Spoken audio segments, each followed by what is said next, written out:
ولی اللہ کیا. مانے ہم تاریخ کے ہر مورخ کی بات، لیکن اگر دشمنی اہل بیت میں نہ لکھے. روایت ایک ہی ہے، 3 زاویے ہیں. میں نے رات بھی اٹک خطاب میں کہا تھا پوری ذمہ داری کے ساتھ، ایک ہی روایت. اس کے علاوہ دوسری روایت بابا جی مولا کی عزت قسم حضرت ابو طالب کے معاذ اللہ کفر پہ جو یہ ثابت کرتے ہیں، ایک ہی روایت. دوسری روایت کوئی، ایک روایت. وہ کیا کہ آخری وقت میں نبی نے حجرے میں بیٹھ کے کان میں کہا چچا ابو طالب کلمہ پڑھ لیجئے.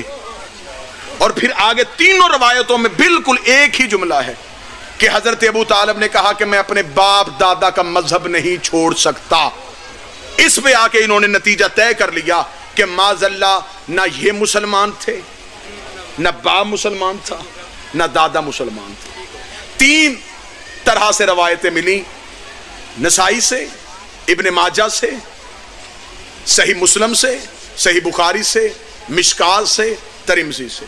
جتنی مسلمانوں کے نزدیک معتبر کتب ہیں اس میں 3 روایتیں ملی. تینوں روایتیں مختلف صحابیوں سے.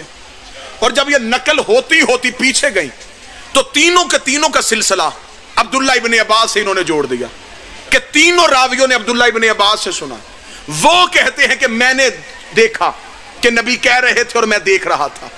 تینوں صحابیوں نے عبداللہ ابن عباس سے، نوکر کی محنت اچھی لگے دعا صدا سے وصول کرنی ہے. تینوں راویوں نے حضرت عبداللہ ابن عباس کا حوالہ دیا کہ عبداللہ ابن، کسی اور کا حوالہ تو دے نہیں سکتے تھے، انہیں حوالہ ہی ہاشمی چاہیے تھا، کیونکہ جب حضرت ابو طالب کی رحلت ہو رہی اس وقت تو کوئی بھی مسلمان نہیں ہے، لہٰذا انہوں نے ہاشمیوں کے گھر سے راوی لینا تھا.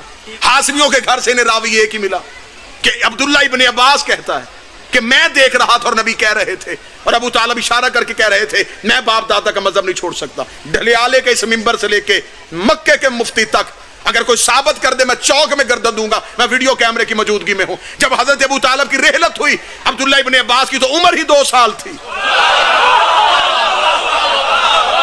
2 سال کی عمر تھی عبداللہ ابن عباس. 95 سال کی عمر میں حضرت ابو طالب کی رحلت ہے. 2 سال عمر ہے عبداللہ ابن عباس. 2 سال کا بچہ دیکھ رہا ہے.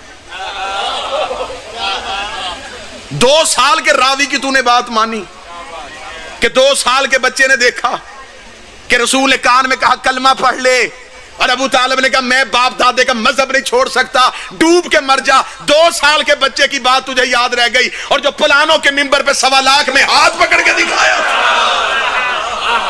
کان میں کہی بات تو نے مان لی.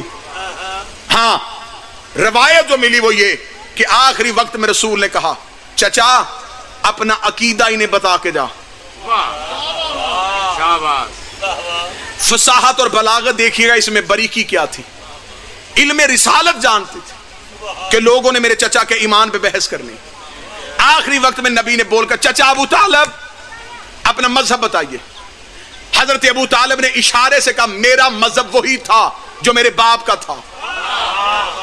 یعنی کہ حضرت ابو طالب نے اپنا اسلام بھی بتا دیا، باپ کا بھی بتا دیا، کہ ایسے نہ ہو کہ میں کلمہ پڑھ کے سنا دوں اور کل کو یہ جھوٹے مسلمان کہیں یہ مسلمان تھے لیکن عبد المطلب کافر تھا. اپنا ایمان بھی ثابت کیا، باپ کا ایمان بھی ثابت کیا، دادے کا ایمان بھی ثابت کیا. اس خاندان میں ایک بھی کفر کی کڑی نہیں. یہاں سے میں اس بچے کو 7-8 سال کے بچے کو اٹھا کے کہوں یہ قرآن پکڑ کہیں رکھ کے یہ زمین پہ رکھے گا، یہ اونچی جگہ ڈھونڈے گا، کہاں رکھوں؟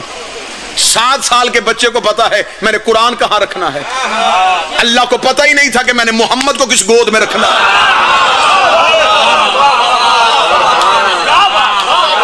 جیسا نبی پاک تھا ویسی گود پاک تھی. دشمنی تم نے صرف ابو طالب سے اس لیے لی، اسلام میں سب سے زیادہ خرچہ ابو طالب کا. 3 سال کم عرصہ نہیں ہوتا. 3 سال شیب ابی طالب میں